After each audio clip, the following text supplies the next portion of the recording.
just to make a long story short, we had, as you know, a dismal summer.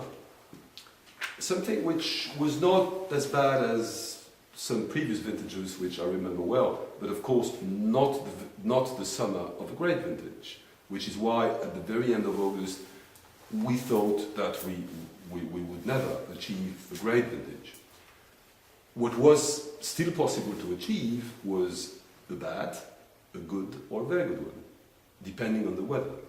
So, and what happened actually was beyond our expectations, because we had perfect weather just settling from late August, 29th, 30th, until the end of the harvest, mid-October.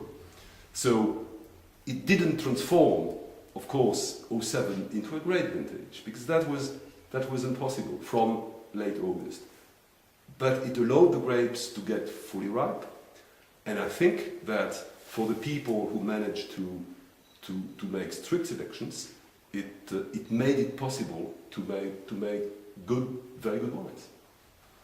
Quality being equivalent for me to just to take the latest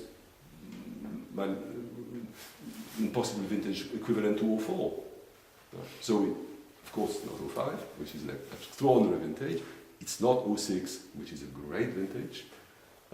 We are more or less at the level of 04, slightly different style, but as well as in 04, we have wines which you will see, which have plenty of charm, easy drinkability, and length. So, easy drinkability today doesn't mean the wines have no future. This is a wine which in 20 or 25 years will still be fresh and very pleasant.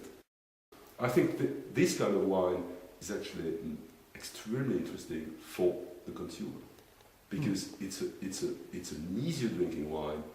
It will be far more pleasant to drink during the next 10 or 15 years than 05.